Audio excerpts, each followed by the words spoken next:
Good morning dear student. आज हमारा जो टॉपिक रहेगा वो रहेगा वंशागति के नियम। क्या रहेगा? वंशागति के नियम, जिनमें हम पहला नियम पढ़ेंगे। और पहला नियम जो है हमारा है प्रभाविता का नियम। जैसे कि मैंने जब आनुवांशिक शब्दावली आपको बताई थी तो मैंने आपको प्रभावी लक्षण और अप्रभावी लक्षणों के बारे में बताया था। तो वहां पर मैंने बताया था कि प्रभावी लक्षण वे लक्षण होते हैं जो आपूर्ण पीढ़ी में अपने आप को क्या करते हैं, प्रकट करते हैं या अभिव्यक्त करते हैं। तो वो क्या कह रहे थे? प्रभावी लक्षण। और जो अपने आप को लक्षण प्रकट नहीं कर पाते हैं आपूर्ण पीढ़ी के अंदर, ठीक है ना, वो क्या कहलाते हैं? अप्रभावी लक्षण कहलाते हैं। तो वो लक्षण जो है वो यहीं से निकले, ठीक है। तो देखिए प्रभाविता का नियम क्या कहता है कि यह जो नियम है यह मेंडल के एक संकर संकरण के नियम पर क्या है? आधारित है। एक संकर संकरण के नियम का मतलब क्या हुआ कि इसके अंदर इस नियम में एक लक्षण की वंशागति का क्या किया जाएगा? अध्ययन किया जाएगा। एक ही लक्षण की वंशागति का क्या किया जाएगा? अध्ययन किया जाएगा। तो देखिए इस नियम के अनुसार जब एक लक्षण के लिए विपर्यासी समयुग्मजी पारकों में संकरण करवाया जाता है तो वह लक्षण जो आपूर्ण पीढ़ी में अपनी अभिव्यक्ति दर्शाता है वो तो क्या कहलाएगा? प्रभावी लक्षण। और जो नहीं दर्शाएगा आपूर्ण पीढ़ी में अपनी अभिव्यक्ति वो क्या कहलाएगा? अप्रभावी लक्षण कहलाएगा। यानी कि समयुग्मजी यानी कि समान। समयुग्मजी का मतलब क्या है? समान, ठीक है ना। शुद्ध लक्षण वाले हैं तो शुद्ध समयुग्मजी, ठीक है ना। अगर अशुद्ध लक्षण वाले हैं, ठीक है ना, तो हम उनको क्या कहेंगे? अगर मान लो कि पादप की ऊंचाई लक्षण हो, ठीक है ना, पादप की ऊंचाई क्या हो? लक्षण हो, तो प्रभावी लक्षण तो क्या होगा उसका? लंबा, ठीक है ना। और अप्रभावी लक्षण क्या हो जाएगा उसका? बोना, ठीक है। तो उसी प्रकार यहां पर दिया है, देखो एक उदाहरण दिया है। यदि शुद्ध या समयुग्मजी लंबे, उनको किससे दर्शाया है? कैपिटल टी से दर्शाया है। पौधे को शुद्ध या समयुग्मजी बोने, ठीक है ना। अब ये देखिए समयुग्मजी है ना, दोनों ही टी एक तरीके दिखाई दे रहे हैं। कहीं ऐसा तो नहीं है ना कि कैपिटल टी है और स्मॉल टी है तो ये समयुग्मजी नहीं होता। ये क्या नहीं है? समयुग्मजी नहीं है। समयुग्मजी कब होता है? जब या तो कैपिटल टी हो या स्मॉल टी हो या कोई दूसरा अल्फाबेट हो, जैसे स्मॉल आर हो, ठीक है ना। अगर स्मॉल आर है तो वो क्या होगा? समयुग्मजी बोलना, ठीक है ना। अगर कैपिटल आर हो तो वो क्या होगा? समयुग्मजी लंबा, ठीक है। अगर इसको गोलाकार में कहे तो ये तो क्या होगा? समयुग्मजी गोलाकार या शुद्ध गोलाकार। ये क्या होगा? समयुग्मजी बोना यानी कि बोने गोलाकार। तो इस प्रकार होते हैं, ये अल्फाबेट चेंज हो सकते हैं। तो अब हम पढ़ते हैं अपने इसके उदाहरण को समझते हैं। तो हमने क्या कहा कि शुद्ध लंबे पौधे कौन से हैं? कैपिटल टी, ठीक है। और बोने पौधे कौन है? Small T. तो ये क्या है? जनक पीढ़ी है, पेरेंट्स पीढ़ी। पीपीटी का मतलब क्या है? पेरेंट्स पीढ़ी यानी कि जनक पीढ़ी। और जनक पीढ़ी मैंने आपको बताया था कि संतति प्राप्त करने के लिए, ठीक है ना, जिन पौधों का संकरण करवाया जाता है वो क्या कहलाता है? जनक पीढ़ी कहलाता है। तो ये दो वो पौधे हैं जिनसे हम संकरण करवा रहे हैं ताकि हमें क्या प्राप्त हो? संतति यानी कि अपूर्ण पीढ़ी हमें प्राप्त हो, ठीक है। तो ये जनक पीढ़ी हो गई अपनी।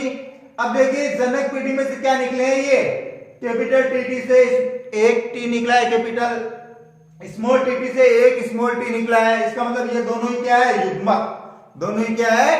युग्मक, ठीक है ना। जैसे सब्जियों में होता है, ठीक है ना, अंडाणु और शुक्राणु निकलते हैं, ठीक है ना। उसी प्रकार मान लो इनमें से क्या निकला है? ये युग्मक निकले। फिर दोनों आपस में क्या हो गए? संलयित। दोनों आपस में क्या हो गए? संलयित, परस्पर मिल गए। मिलते क्या बनाई? कैपिटल टी स्मॉल टी यानी कि क्या बन गई? अपनी अपूर्ण पीढ़ी। क्या बन गई?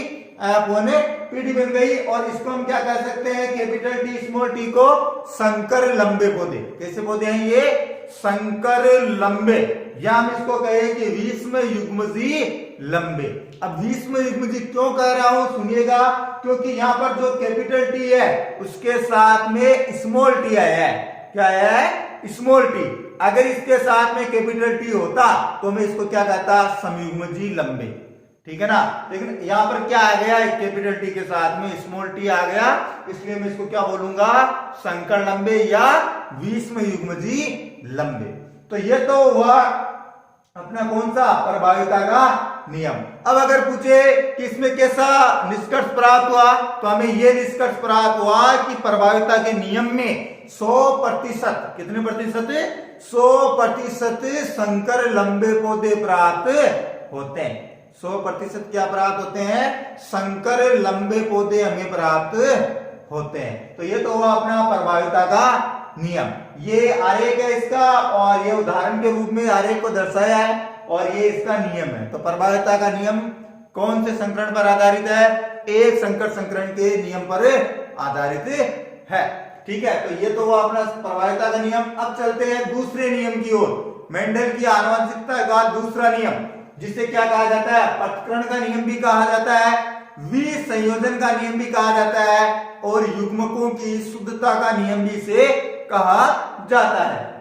तो देखिए, जिस प्रकार प्रभाविता का नियम एक संकर संकरण के नियम पर आधारित था, उसी प्रकार पृथक्करण का नियम भी क्या है, एक संकर संकरण के नियम पर ही क्या है, आधारित है। तो देखिए ये नियम क्या कहता है, इस नियम के अनुसार क्या हो सकता है। तो देखिए, इस नियम के अनुसार F1PD के संकर या विषम युग्मजी, ठीक है ना, जैसे मैंने बताया ना, ये हमारी जो F1PD थी, कैपिटल टी स्मॉल टी, इसको मैंने क्या कहा, संकर लंबे या विषम युग्मजी लंबे।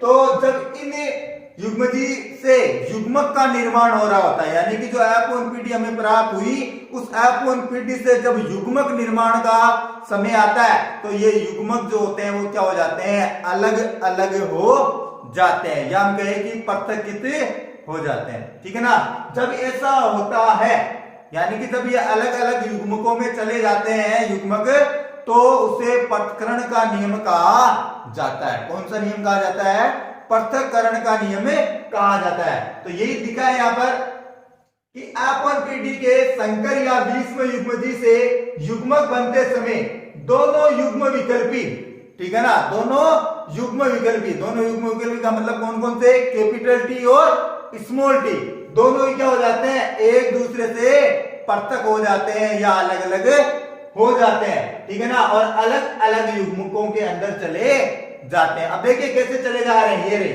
ये अपनी क्या थी, F1PD है, ठीक है ना, और यहां से ये दो युग्मक निकले, मादा युग्मक है दोनों ही, और उधर क्या है, नर युग्मक है। तो एक पे कैपिटल टी ये रहा, इसका स्मॉल टी ये रहा, तो अलग अलग हो गए। यहां पर ये क्या कहलाएगा, पृथक्करण का नियम। क्या कहलाएगा, पृथक्करण का नियम। इधर भी ऐसा ही है कि कैपिटल टी स्मॉल टी अलग अलग युग्मकों में पृथक्कित हो गए, तो ये यहां पर क्या है, पृथक्करण का नियम कह दो या विसंयोजन का नियम कह दो। फिर देखिए आगे कहा कि प्रत्येक युग्मक में एक लक्षण के लिए एक युग्म विकल्पी पाया जाता है। प्रत्येक लक्षण के लिए, लक्षण यानी कि या तो हमें शुद्ध लंबे पौधे प्राप्त होंगे, या हमें शुद्ध बोने पौधे प्राप्त होंगे, या हमें संकर लंबे या विषम युग्मजी लंबे पौधे प्राप्त होंगे। तो उस स्थिति में क्या होगा कि ये जो लक्षण है उनके अंदर एक युग्म विकल्पी उपस्थित होगा, चाहे कोई सा भी हो। ठीक है ना, चाहे प्रभावी कैपिटल टी हो, चाहे अप्रभावी स्मॉल टी हो, उनमें से एक युग्म विकल्पी वहां पर क्या होगा, उपस्थित होगा। दोनों भी हो सकते हैं। तो उस स्थिति में उसको हम क्या कहेंगे, युग्मकों की शुद्धता का नियम कहेंगे। तो यहां पर उदाहरण है, ठीक है ना, तो उदाहरण की मैंने थ्योरी नहीं लिखी है, आपको वो थ्योरी अपने आप ऐड करनी है, फिर ये आरेख आपको बनाना है। ध्यान से सुनिएगा, उदाहरण की थ्योरी मैंने ऐड नहीं की है, ठीक है, आपको वो थ्योरी ऐड करनी है, फिर यह आरेख बनाना है। तो मैं आपको बता दूं कि वो थ्योरी थी क्या। थ्योरी कुछ इस प्रकार है कि जैसा ये नियम है उसी के ऊपर क्या बनी है, थ्योरी।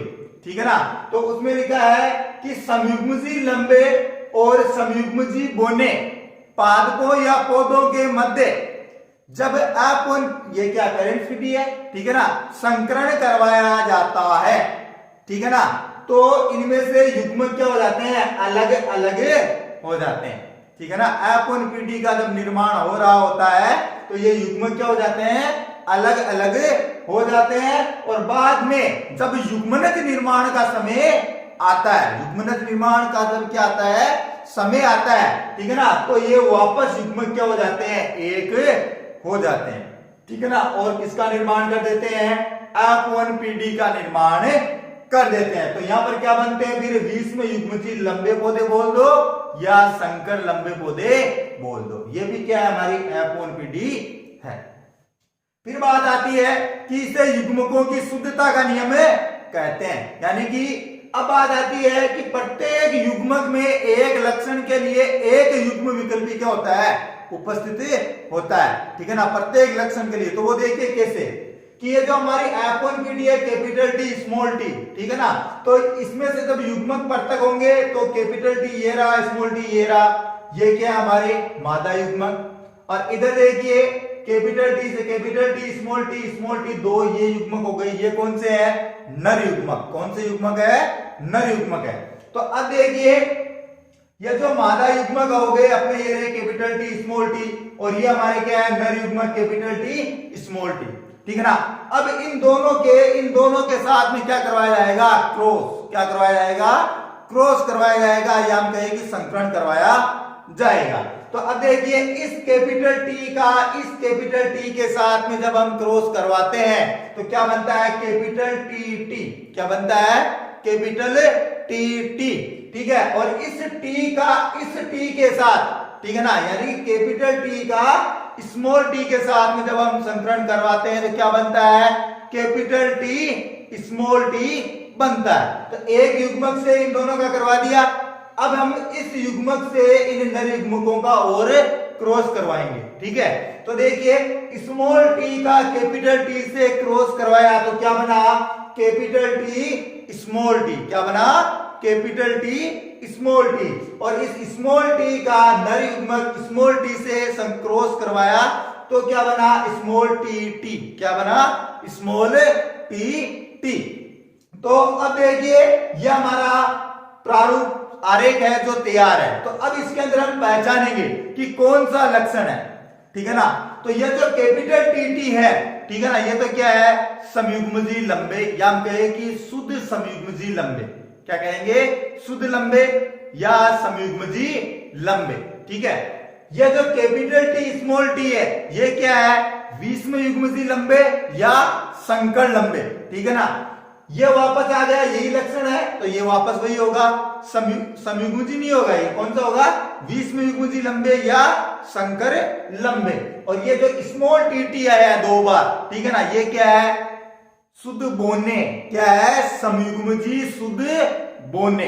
तो यहां पर हमें 3 प्रकार के लक्षण प्राप्त हुए। कितने प्रकार के, 3 प्रकार के। और तीनों प्रकार के लक्षणों में एक युग्म विकल्पी क्या है, उपस्थित है, ठीक है।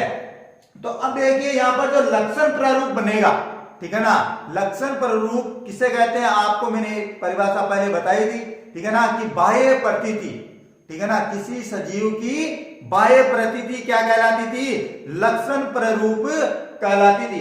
तो लक्षण प्रारूप यानी बाहर से हमें वो लक्षण दिखाई दे। तो अब देखिए यहां पर मैंने लिखा है कि 3:1 के रूप में प्राप्त होता है। तो अब वो 3 कौन से हो, एक कौन सा है, देखिए ये भी क्या है, समयुग्मजी लंबे है, लंबेपन का लक्षण है। ये क्या है, विषम युग्मजी लंबे या संकर लंबे, लेकिन है तो लंबे, ठीक है। ये भी क्या है, विषम युग्मजी लंबे या संकर लंबे। तो ये 3 लक्षण तो क्या आ गए, लंबे बन गए, ठीक है ना। पर एक लक्षण किसका है, बोनेपन का। किसका है, बोनेपन का। तो यहां पर ये लक्षण प्रारूप क्या बन गया अपना, 3:1। क्या बन गया, 3:1। फिर देखिए जीन प्रारूप मैंने लिखा 1:2:1। ये मैंने अपने मन से नहीं लिखा है, यहां से निकला है ये, ठीक है ना। तो देखिए 1:2:1 कैसे बना। शुद्ध लंबे कितने हैं, 1 है। कैपिटल टी कितनी बार आया है, 1 बार आया है, तो 1, ठीक है। कैपिटल टी स्मॉल टी कितनी बार आए हैं, 2 बार आए हैं। एक तो ये रहा और एक ये रहा, तो 1:2 तो हो गए। फिर अंतिम एक बचा जो कौन सा है, स्मॉल टी कितनी बार आया है, 1 बार आया है। तो यहां पर ये प्रारूप क्या बन गया अपना, 1:2:1। तो इस प्रकार यह अपना पृथक्करण का नियम होता है। तो मैंने आपको कहा है ध्यान रखिएगा, उदाहरण की थ्योरी मैंने नहीं लिखी है, वो आपको लिखनी है, फिर यह आरेख आपको बनाना है। मैंने थ्योरी को समझा दिया है। तो ये 2 नियम अपने क्या होते हैं, कंप्लीट होते हैं। अगली क्लास में हम मिलेंगे। पृथक्करण के नियम के 2 और नियम वहां पर दर्शाए गए हैं, जिन्हें हम बाह्य संकरण और जिसे हम कहते हैं कि बेक्रॉस टेस्ट क्रॉस, उनको हमें पढ़ेंगे। ठीक है, तब तक के लिए धन्यवाद।